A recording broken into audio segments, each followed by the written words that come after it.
Welcome back, once again adventurers, to Let's Play Chaos Head.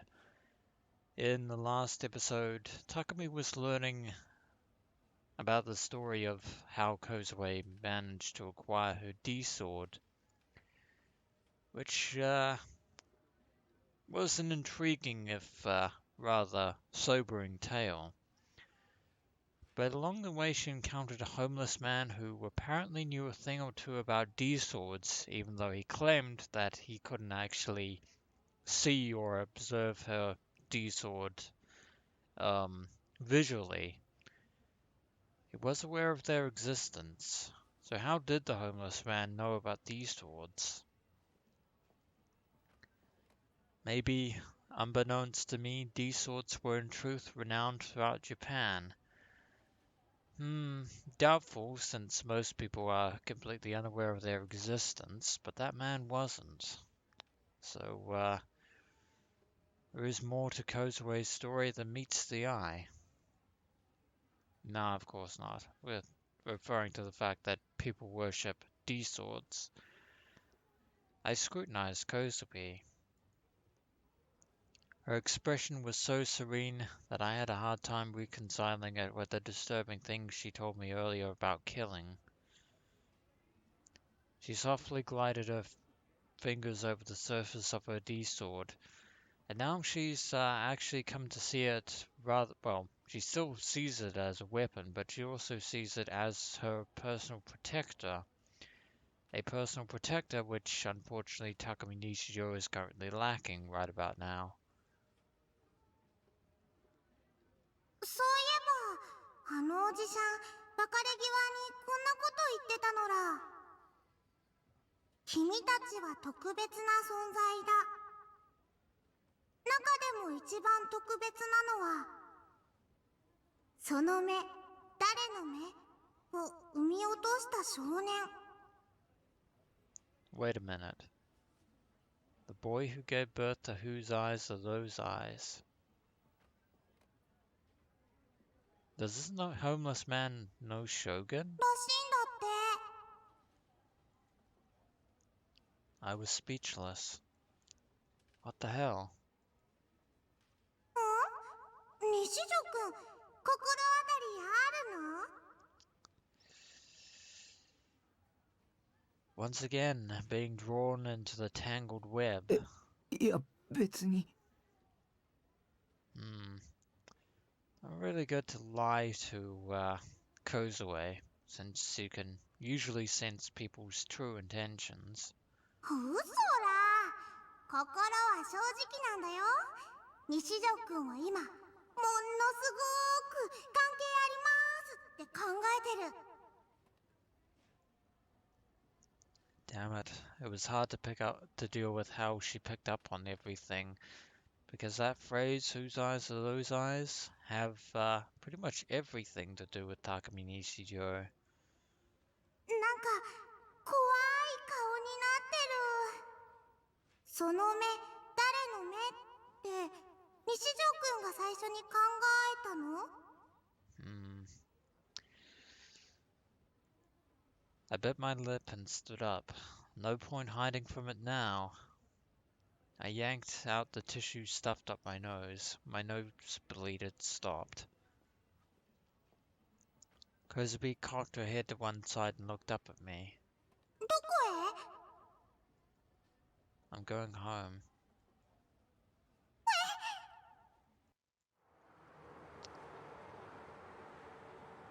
It's all too much to deal with, eh, Takumi?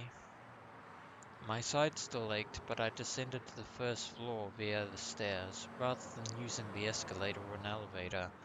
Thanks to that, I managed to avoid the crowd on the way outside. Kozue trailed diffidently after me, teary-eyed, and she's very upset. コズピー、何か怒らせるようなこと言ったかな？ More like frightened, as in terrified. Ignoring her questions, I frantically made the wheels of my head turn. The homeless man Kozue had met. A friend of Shogun? Why had he brought up whose eyes are those eyes? The very phrase that has become part and parcel of the new gen madness. Who was the boy who gave birth to whose eyes are those eyes? Me? No, wrong. I wasn't a special boy or whatever. I wasn't a hero. The old man didn't say anything about heroes. Or the homeless man, sorry. He actually doesn't appear to be that old. Actually quite middle-aged. After all, I hadn't been able to attain a D sword. I was just your average Joe. Village A. I wanted to stay that way. I didn't want to become special. I'd take a pass on having another experience like the one on top of Oakfront. Then who was that boy?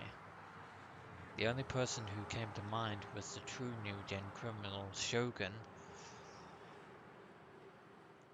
Shogun was an old man no matter how I looked at him, but his voice and stature were contrarily close to that of a boy, and he obviously wasn't ordinary. He was special. That he is. The message of whose eyes are those eyes, which had appeared in 2 out of the 6 new-gen cases. Words I had often used in my own head. What significance could there be to these thoughtless words? Yeah, far more significance than the code phrase El Sai Congru, that's for certain. Did the reason why Shogun targeted me with such persistence lie hidden within them? Maybe I'll just search for that homeless guy. He should be somewhere in the city even now, carrying carrying as usual a poster with an incomprehensible message. I think it was pretty comprehensible. All it said was the world was ending.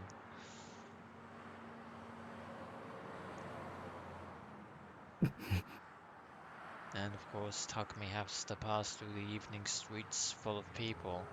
The streets themselves actually look rather nice in the evening light. Look for him and what next? I stopped, and I shook my head as though to deny my own thoughts. But you started down this path and there's no going back. What would become of searching for him? On the contrary, it might result in me plunging into danger of my own accord. You're probably going to have to face that sooner rather than later. Maybe he was working for Shogun and this was a trap to lure me in. What did I plan on doing if I strolled over to meet him and another quest began from it? I was sick of the kind of terror and anguish I'd been through last time. Unfortunately, again, there's going to be no shortage of that. The same thing went for Kozue. Why had Kozue now, with this particular timing, begun speaking to me in my mind? Perhaps she, like you, had been directed by Shogun to approach me. But one person is helping Shogun, and it's the last person. Well, actually, to be fair, Takumi's original, although he doesn't know it yet, his original thoughts that Rimi was an ally of Shogun's is actually true. Going by all the dangerous things she said about killing and half-killing, it was also conceivable that she might be an accomplice in the New Gen murders. After the disturbance at O-Front, Rimi had unexpectedly disappeared without contacting me once. Hmm. Ayase was in the hospital after a failed suicide attempt, and Nanami was safe, but my 2 allies had vanished. Still actually have yet to find Nanami herself. Was there any guarantee that Rimi would come back for me? Hmm, possibly. But, yeah. Her true intentions probably do not bode well for you. In fact, they don't, because for some reason or rather, Rimi actually is starting to view Takumi as a threat to Shogun's existence. But it was only by Shogun's hand that Rimi was stopped from erasing Takumi completely. Was it really true that Rimi had simply been taking time off from school lately? The answer to that is no. I only heard it from Kozue. She also said that she was hiding something of which we should already be aware of. I couldn't determine whether or not she was lying. Kozue isn't. I had the ice-cold sensation that every hair on my body stood on end. When you got down to it, my world was all too empty. There was no foundation for me to believe in. Everything seemed like a lie. それは被害妄想なのら。 That would be true, but we're still in reality. Kozue stood close behind me. Her mental voice was as carefree as always. She bore her brutal-looking D-sword with both hands. She cast an upward glance at me. I looked away from her. Are you... Sorry. Are you my ally or my enemy? Which one? Have you come to kill me? コズピーはただ Only...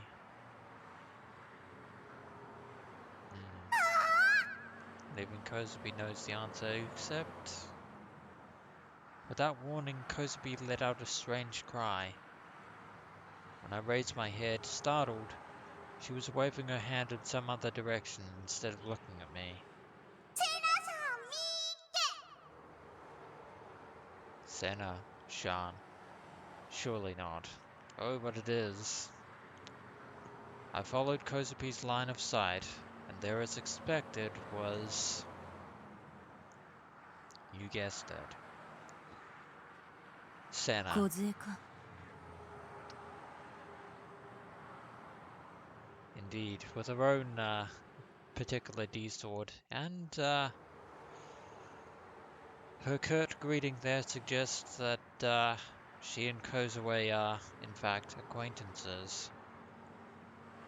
Senna Iori was walking towards us, her D-sword on her shoulder and an expression that spoke of an endlessly bad mood on her face. I couldn't help assuming a defensive position.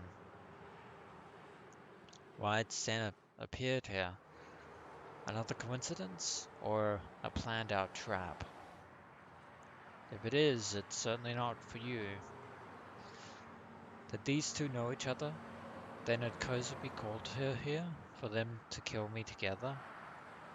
だからそれは被害妄想だよ What should I believe in?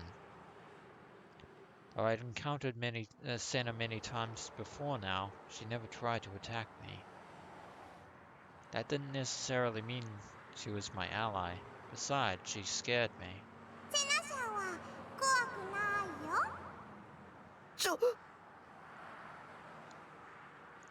Kozue, please don't speak out of turn like that. 怖い何のことだ Unsurprisingly, Senna also seemed to be able to hear Kozue's inner voice. Because of course. なんでもないです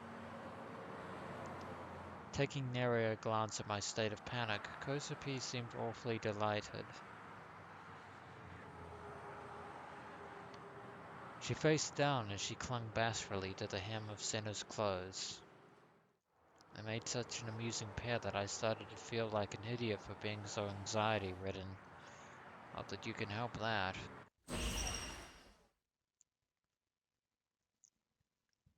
They almost appeared to be sisters. The strong-hearted, reliable big sister and the quiet little sister who adored her. And with both of them having small breasts, man, there was nothing to say about it but good. Yeah, kill that thought. Yeah, Gotta get a hold of yourself. Kozupi's gonna read your mind again. Besides, I could lose my life if I relax my guard. On that first note, you're probably too late.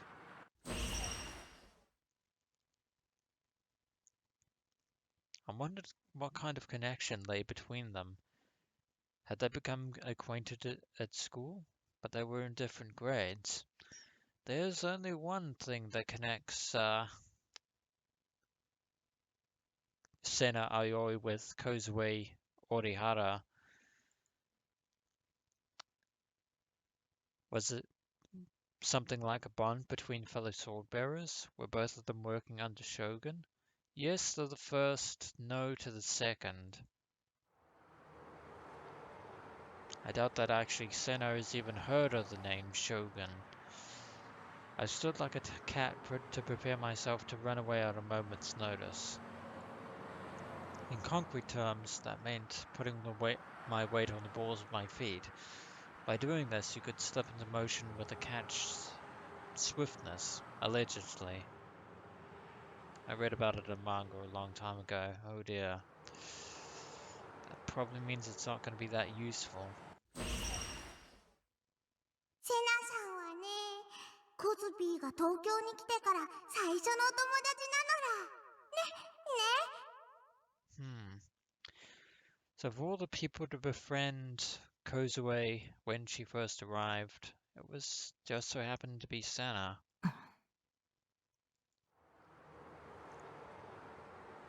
Rather than replying, Sena gave me a glare.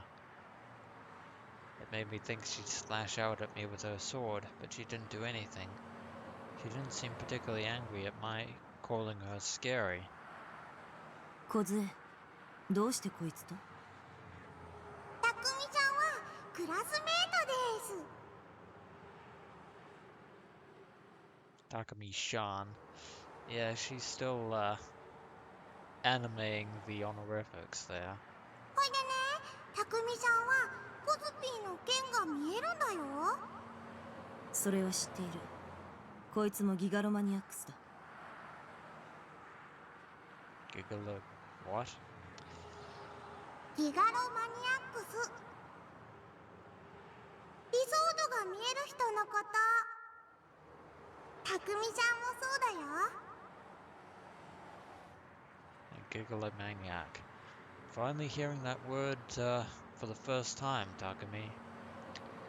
But of course, that brings our total up to 4.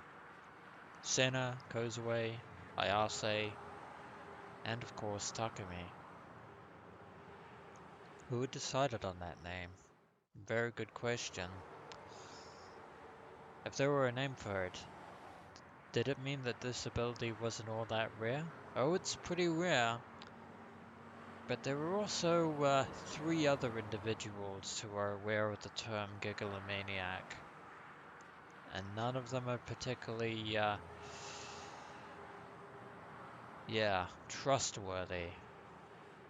あ、セナさんはガルガリ君買いに行くとこなんですね。それは。Apparently Kozue had read Sena's mind. Speaking of which, I'd seen Sena eating a Crunchy-kun before. That's that blue ice popsicle. It was almost winter time. It was kind of impressive that she could eat popsicles outdoors despite the increasing cold. Guess she must really love them. ほいじゃあ、みんなで一緒に行きましょう。Kozue declared in her internal voice, then tugged playfully at Sena's hand and began walking off with her. たくみさんも早く。あ、いや、僕は。I've been intending to decline her offer and go straight home, but... Just then, Kozue went all teary-eyed. Her damp gaze pleaded with me silently. Beside her, Sena fired a biting glare at me. ついてこい。お前にもおごってやる。It would seem that Senna too was weak against Kozupi's weeping attacks. At her urging, I reluctantly went towards a convenience store located close by a police box.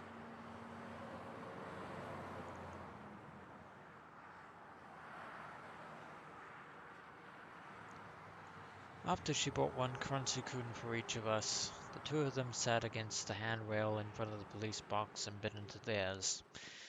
And with this nice little breather, that is going to mark the end of this episode of Let's Play ChäoS Head. And when we return, we'll probably get down to business as to what Gigalomaniacs, well, are, and also what their overall significance is, D-swords and the like.